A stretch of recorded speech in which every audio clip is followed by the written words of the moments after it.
Hey guys, welcome back to Clownfish TV. This is Neon, and I'm actually not here with Geeky Sparkles for this daily dose of Dismal Disney. I think this is the second Dismal Disney video we've done today.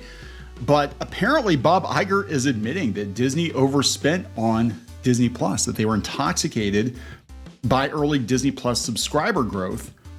And now we're seeing them walk it back, that they're going to spend less money on Disney Plus content. Now they're saying they're going to focus more on franchises. And of course, there's the whole debacle with Bob Chapek. The word is that Bob Chapek was diverting funds from other parts of the company into Disney Plus content, and we saw it get cheaper and cheaper and cheaper, show after show after show. We started with The Mandalorian, and then we wound up getting, Bricks and Andor or whatever, whatever the complaint was. I still haven't seen Andor. People said it was actually pretty good though, but because of Boba Fett and because of Obi-Wan, I didn't watch Andor. You know what I'm saying? So even if it's good, I don't really care. I'm really checked out at this point. So we're going to talk about this. Before we get into it any further, please subscribe for more pop culture news, views, and rants. Guys, over 293, almost 294,000 subs.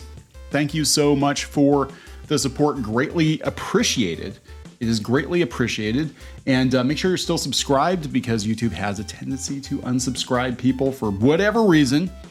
But this is coming from CBR.com, and this is coming after, the announcement that a lot of these streaming services way overspent, and they're going to be walking it back. That Netflix is actually walking it back.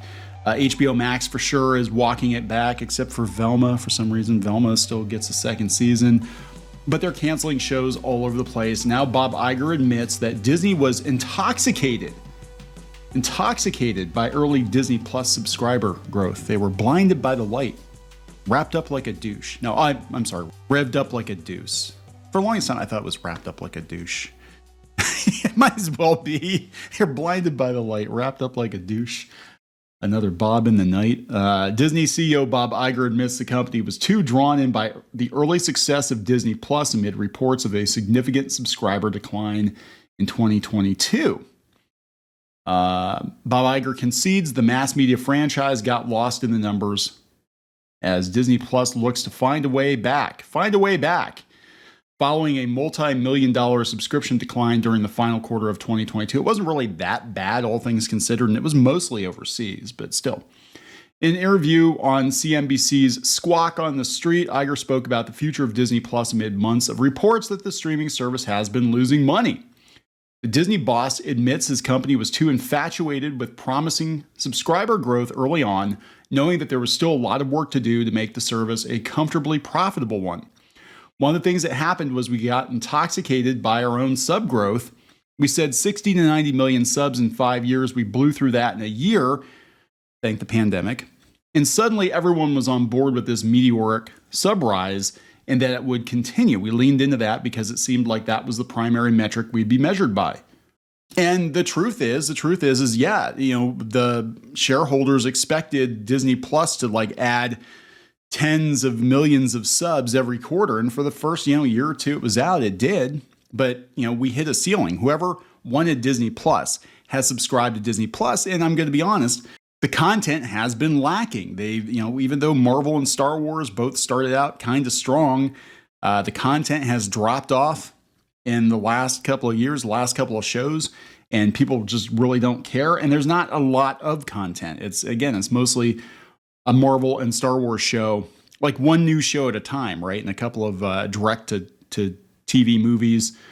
But they're saying they're going to double down on their franchises, right? Iger reiterated the company's pledge to make Disney Plus, which launched in November 2019, profitable by 2024. Remember, Disney Plus, despite all of the numbers, is still not profitable. He's been saying that since taking charge as Disney CEO for a second spell in November 2022. He insisted subscribers will continue to be a priority, but making Disney Plus profitable goes well beyond how many people sign up. Now, as we've looked to basically becoming profitable and figure out how do we do that, it's clear to us that we do have to continue to grow subs. It's not just about that. We have to have the right pricing, the right promotion, have to have the right marketing. We have to have the right content. Disney Plus suffered its first major subscriber decline during the final 3 months of 2022, thanks to Hotstar. They lost 3.8 million subs during the period. So yeah, it was mostly overseas. I'm going to be honest, and this is coming from somebody that's very critical of Disney, but it is mostly because of overseas. And there was a lot of talk that they might lose cricket altogether and all of that, right? So a big task for Iger with Disney Plus is to make it stand out among a saturated streaming market featuring competitors such as HBO Max and Showtime, Plus Ultra, Paramount, whatever it is now, who've axed projects as tax write-offs.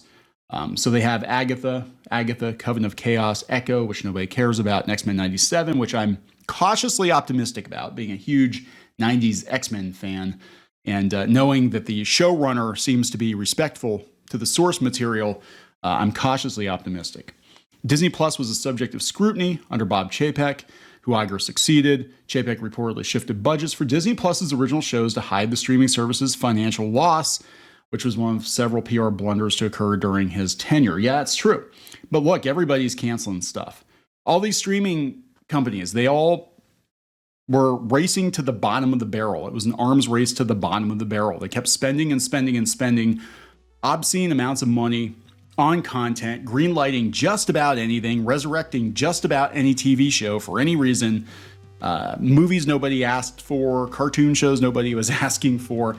And then when the numbers started to come in, once people got out of their houses, because everybody was locked in their house for 2 years, everybody got out of their houses, life started to return to normal, and they're like, oh, damn.